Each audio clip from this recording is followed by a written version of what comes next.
Good evening, friends. Today I am going to explain about Public Account Committee. Friends, आज हम public account committee लोक लेखा समिति के विषय में चर्चा करेंगे और इसे समझने का प्रयास करेंगे।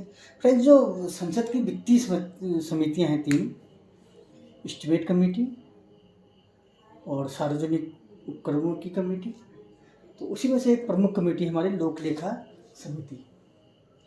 तो ये क्या करती है फ्रेंड्स, जो सरकार की जो आय हो रही है, जो व्यय हो रहा है, उसकी जांच करती है और एक संसदीय नियंत्रण आय व्यय पर रखने का, निगरानी रखने का कार्य समिति करती है।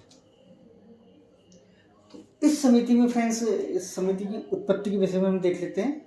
उत्पत्ति इसकी हुई फ्रेंड्स भारत सरकार अधिनियम 1990 से। तो जो तथ्यात्मक जानकारी इसकी देख लेते हैं अभी। तो ये प्रश्न पूछा जा सकता है कि भाई भारत सरकार अधिनियम 1919 या को किस अन्य नाम से जाना जाता है? तो फ्रेंड्स, इसको मॉन्टेग्यू चेम्सफोर्ड, जो एडविन सैमुअल मॉन्टेग्यू थे, एडविन सैमुअल मॉन्टेग्यू से भारत सचिव थे, और लॉर्ड चेम्सफोर्ड जो 1916 से 1921 तक भारत के वाइसरॉय रहे थे, उनके संयुक्त प्रयासों से हम कहेंगे कि ये अधिनियम बना 1919 का, जिसमें उत्तरदायी सरकार स्थापित करने का प्रयास किया गया और भारत के लोगों को अधिक संख्या में प्रशासन में सम्मिलित करने का प्रावधान किया गया, प्रयास किया गया। तो था मॉन्टेग्यू चेम्सफोर्ड सुधार या भारत सरकार अधिनियम 1919। तो इसी में ये संसदीय समिति लोक लेखा समिति की उत्पत्ति हुई और जो अपने कार्यान्वित जो किया गया वो 1921 में किया गया। प्रभाव में जो आई 1921, ये बहुत महत्वपूर्ण तथ्य है और इसको हम रिलेट कर लेंगे। जो इनका कार्यकाल है फ्रेंड्स, 1916 से प्रारंभ हुआ वायसराय लॉर्ड चेम्सफोर्ड का कार्यकाल 1916 से 1921 तक। तो जब इनका कार्यकाल समाप्त हुआ तब ये कार्यान्वित किया गया 19, ये अपने प्रभाव में आई समिति, ठीक है। और किस अधिनियम द्वारा? 1919 के अधिनियम द्वारा। और 1919 से अधिनियम में एक अन्य प्रमुख बात है फ्रेंड्स, एक तथ्य इसमें है, इसमें दायर की यानी कि द्वैध शासन प्रणाली प्रांतों में प्रारंभ हुई। तो प्रांतों में द्वैध शासन प्रणाली कब प्रारंभ हुई? प्रश्न जब हम फेस करते हैं फ्रेंड्स, तो उत्तर क्या होगा? 1919 का अधिनियम मॉन्टेग्यू, अब उसमें अगर ऑप्शन ये हो सकता है मॉन्टेग्यू चेम्सफोर्ड जो सुधार थे उसके द्वारा प्रांतों में द्वैध शासन प्रणाली का प्रारंभ किया गया। ये द्वैध शासन प्रणाली से क्या मतलब है फ्रेंड्स? ऐसी प्रणाली जिसके माध्यम से किसी क्षेत्र विशेष या राज्य विशेष में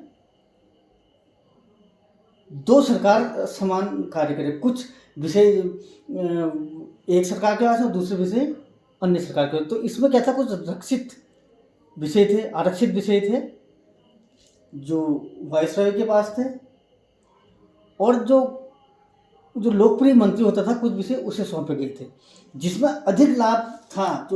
जो ब्रिटिशों के लाभ को अधिक प्रभावित नहीं करते थे वो विषय इन्होंने दे दिए, जैसे शिक्षा, पुस्तकालय, स्वास्थ्य, इस प्रकार के विषय इन्होंने दे दिए जो लोकप्रिय मंत्री होते थे प्रांतों में उनको। और जो भू राजस्व और इस प्रकार के लाभदायक जो विषय थे, वित्त, इस प्रकार के जो लाभदायक विषय थे, इनको रक्षित में रख करके इन्होंने अपने पास रख लिया 1919 के अधिनियम के माध्यम से, ठीक है फ्रेंड्स। तो हम देख लेते हैं डायरकी से। अब यहाँ पर से क्या प्रश्न पूछा जा सकता है फ्रेंड्स? डायरकी या द्वैध शासन से क्या प्रश्न आ सकता है कि भाई द्वैध शासन क्या है? द्वैध शासन ये है कि एक क्षेत्र विशेष, एक देश विशेष में समान अवधि में दो शक्तियों द्वारा राज करना, ठीक है फ्रेंड्स। तो वो क्या हो जाएगा? डायरकी यानी कि द्वैध शासन। तो यहाँ से प्रश्न क्या आ सकता है कि प्रांतों में द्वैध शासन कब प्रारंभ हुआ? तो ये होगा फ्रेंड्स 1919 में, ठीक है। और इस अधिनियम को क्या कहते हैं? मॉन्टेग्यू चेम्सफोर्ड सुधार भी इस अधिनियम को कहा जाता है 1919 को। ठीक है फ्रेंड्स। और डायरकी जो शब्द दिया फ्रेंड्स, जो लियोनेल कर्टिस ने ये शब्द दिया, ये भी एक महत्वपूर्ण तथ्य है फ्रेंड्स कि डायरकी जो शब्द दिया गया, द्वैध शासन जो शब्द दिया गया, वो किसके द्वारा दिया गया? Lionel Curtis. और उन्होंने अपनी पुस्तक में इसका उल्लेख किया। वो पुस्तक का नाम भी डायरकी था उनकी। ठीक है फ्रेंड्स, DIARCHY, डायरकी, ये उनकी पुस्तक का नाम था। इसमें लियोनेल कर्टिस, ये बहुत महत्वपूर्ण शब्द हैं। इन्होंने ही, और काफ़ी परीक्षा उपयोगी तथ्य है कि भाई इन्होंने डायरकी या द्वैध शासन शब्द दिया, लियोनेल, यानी कि हम इसको LKD करके हम यहाँ कर सकते हैं फ्रेंड्स, एक शॉर्ट वर्ड ड्राइव करके LKD, यानी कि लियोनेल कर्टिस ने डायरकी अपनी पुस्तक में डायरकी शब्द दिया, द्वैध शासन शब्द दिया। हो सकता है इसकी स्पेलिंग C से भी हो सकती है, लेकिन फ्रेंड्स मेमोराइज के करने के लिए के यहाँ पर लिख रहा हूँ। कर्टिस भी, इसको अब मेमोराइज के हिसाब से LKD हम इसको मान लेंगे। ठीक है, LKD यानी कि लियोनेल कर्टिस ने शब्द दिया डायरकी। अपनी पुस्तक का नाम भी डायरकी था फ्रेंड्स। ठीक हो गया। और फ्रेंड्स, भारत में बंगाल में द्वैध शासन कब प्रारंभ हुआ? 1765। ये भी बहुत महत्वपूर्ण तथ्य है। हम चर्चा तो कर रहे थे फ्रेंड्स लोक लेखा समिति में, लेकिन इससे जुड़े हुए तथ्य जो भी परीक्षा उपयोगी हैं उनको समझना बहुत जरूरी है। जो भी इसके जो शब्द मेरे द्वारा जो भी तथ्य आपको बताया जा रहे हैं सभी परीक्षा उपयोगी हैं फ्रेंड्स। और इसी तरीके से मुझे लगता है कि हमें अध्ययन करना चाहिए कि किसी भी कॉम्पिटिशन को हमने फाइट करना है तो। ठीक है फ्रेंड्स, तो यहाँ पर अब हम देखेंगे कि भारत में अगर प्रश्न पूछा जाता है तो कि भाई कब द्वैध शासन प्रारंभ हुआ, बंगाल में कब प्रारंभ हुआ, तो फ्रेंड्स हुआ 1765 में। ठीक है, तो किसने? लॉर्ड क्लाइव ने इसे प्रारंभ किया, लॉर्ड क्लाइव। और इसे समाप्त किसने किया फ्रेंड्स? 1772 में। ये क्या? वारेन हेस्टिंग ने इसे समाप्त किया। वारेन हेस्टिंग ने, जो वहाँ के तब गवर्नर बने बंगाल के। ठीक है, 1772 में इसे समाप्त किया। यानी कि कितने साल चला है? 7 साल ये उस समय चला जो बंगाल में। और केंद्र में द्वैध शासन प्रारंभ हुआ, नाम उसका यही रहेगा, भारत शासन अधिनियम, और लेकिन ये हुआ 1935 में। ये सभी महत्वपूर्ण तथ्य फ्रेंड्स। प्रांतों में 1900, और सबसे पहले कहाँ द्वैध शासन प्रारंभ हुआ? तो वो बंगाल में हुआ। 1765 में बंगाल, बिहार, उड़ीसा में प्रशासन जो था कि भाई प्रशासन चलाना, वो विषय दिया गया नवाब को कि भाई आप प्रशासन चलाओ, आपको उत्तरदायित्व रहेगा प्रशासन करना और राजस्व का कलेक्शन करना, राजस्व की उगाही, और ये कार्य अंग्रेजों ने अपने पास रखा। तो इस प्रकार का द्वैध शासन यहाँ, यानी कि एक ही बंगाल में एक तरफ तो नवाब शासन कर रहे हैं और दूसरी तरफ कौन शासन कर रहा है? अंग्रेज। तो यहाँ पर द्वैध शासन हो गया, इस प्रकार का द्वैध शासन हो गया। तो ये द्वैध शासन से संबंधित तथ्य हो गए। वे प्रांतों में कहाँ पहले प्रांतों में प्रारंभ हुआ है केंद्र में, तो ये भी प्रश्न आ सकता है। तो पहले कहाँ प्रारंभ हुआ फ्रेंड्स द्वैध शासन? 1919 अधिनियम द्वारा प्रांतों प्रारंभ हुआ। उसके बाद कहाँ प्रारंभ हुआ कि भारत शासन अधिनियम 1931 केंद्र में ये द्वैध शासन प्रारंभ हुआ। ठीक है फ्रेंड्स, ये तो इससे जुड़े हुए तथ्य थे। तो जो कि भाई लोक लेखा समिति की उत्पत्ति जो हुई थी 1900 किस अधिनियम द्वारा हुई थी? 1900। और जिसका अगला नाम, जो अन्य नाम है वो है क्या फ्रेंड्स? मॉन्टेग्यू चेम्सफोर्ड सुधार। ठीक है, इसमें लोक लेखा समिति की उत्पत्ति हुई जो अपने अस्तित्व में आई फ्रेंड्स 1921 में, यानी कि 2 साल बाद अपने अस्तित्व में आई। और इसका कार्य क्या है फ्रेंड्स? जो हमारे सरकार द्वारा, जो भी सरकार चुनी जा रही है, जो भी सरकार स्थापित हो रही है, वो क्या आय कर रही है, क्या व्यय कर रही है, उसकी जांच करना, और शेर जी की जो रिपोर्ट है उसकी गहनता से जांच करना, ये इसका प्रमुख कार्य है। ठीक है फ्रेंड्स, तो फ्रेंड्स प्रमुख रूप से हम पढ़ रहे थे कि लोक लेखा समिति के बारे में। तो इसका वो देख लेते हैं कि कितने इसमें सदस्य होते हैं। तो फ्रेंड्स इसमें 22 सदस्य होते हैं। ठीक है फ्रेंड्स, 22 सदस्य, जिसमें से 12 सदस्य सभा कीजिए, 15 सदस्य लिए जाएंगे लोकसभा से। ठीक है, लोकसभा से लिए जाएंगे इसमें 15 सदस्य, और राज्यसभा से 7 राज्यसभा। ठीक है ना। राज्यसभा से 7 सदस्य ले लिए और इनको इनके पास मताधिकार भी नहीं होता था, मतदान नहीं कर सकते। ये भी यहाँ को एक महत्वपूर्ण तथ्य है कि जो राज्यसभा के 7 सदस्य थे इनको मत का अधिकार यहाँ पर नहीं होता है। और अधिक सदस्य कहाँ से हैं? 15 यहाँ से हैं हमारे, किससे? लोकसभा से। और राज्यसभा से 7 सदस्य हैं टोटल। और चुनेंगे किससे? अनुपातिक प्रतिनिधि एकल संकोणीय मत, जो मैंने इससे पहले वाले वीडियो में आपको बताया। और इस जो पद्धति है इसको अधिक स्पष्ट मैं आगे के वीडियो में करूँगा फ्रेंड्स, ठीक है।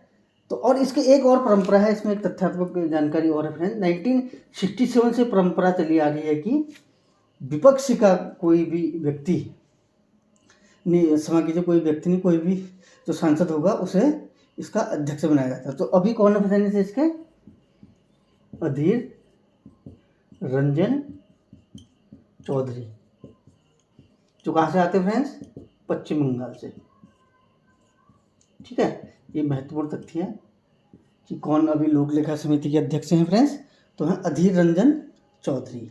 और 1967 से परंपरा चली आ रही है कि कोई भी जो व्यक्ति होगा, कोई भी जो सांसद होगा जो विपक्ष का होगा, वही जो है लोक लेखा समिति का, क्योंकि अब ये कॉन्सेप्ट तो वैसे भी क्या कहेंगे कि एक प्रासंगिक लगता है या तर्कसंगत लगता है, क्योंकि जो सत्ता में जो सरकार होगी उसी की हमने जांच करनी है कि क्या आय व्यय हो रहा है। और सत्ता वाले को ही अगर हम मंत्री इसका अध्यक्ष बना दे तो थोड़ा डिस्क्रिमिनेशन का यहाँ को इश्यू हो सकता है, ठीक है फ्रेंड्स। तो इसलिए विपक्ष वाले को बनाया जाता है। और 1967 हरित क्रांति हमारी कब शुरू हुई थी फ्रेंड? 1966। तो उससे एक साल बाद जो है जो लोक लेखा समिति में विपक्ष के नेता को, विपक्ष के सांसद को अध्यक्ष बनाने का प्रावधान किया गया। 15 सदस्य होंगे 22 इधर से और 7 राज्यसभा से, ठीक है। और इसे जुड़ा बहन किसका कहा जाता है? एस्टीमेट कमेटी का, ठीक है। जो हमारे जो प्राक्कलन समिति है उसका जो है जुड़वा बहन इसे कहा जाता है,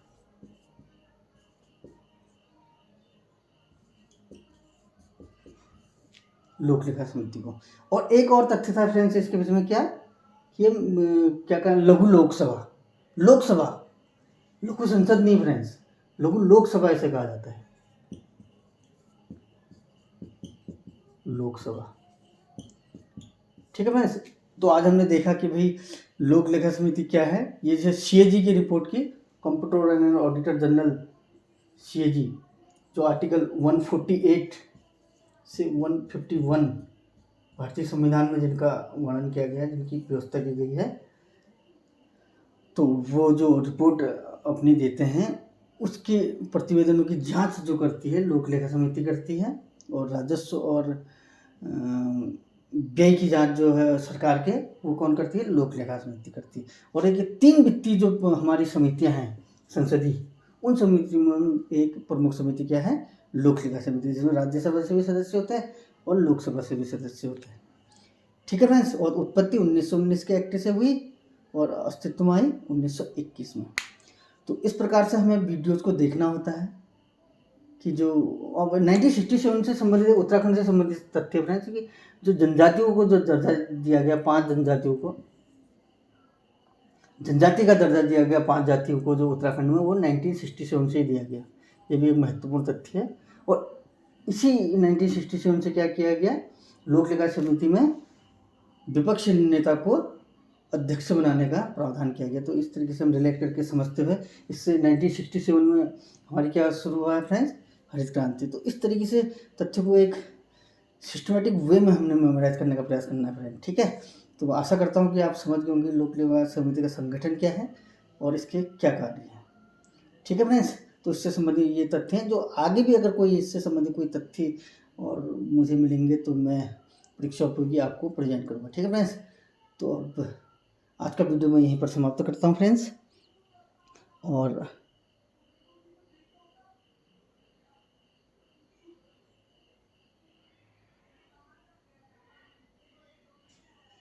आशा करता हूँ कि आपको ये वीडियो समझ आएगा और आपके लिए उपयोगी रहेगा, और निश्चित रूप से आपके लिए उपयोगी रहेगा, ठीक है फ्रेंड्स। तो इस वीडियो को आप लाइक कीजिए, सब्सक्राइब कीजिए और बार बार देखिए, शेयर कीजिए। मेरे वीडियो को देखने के लिए बहुत बहुत धन्यवाद। Thank you very much friends.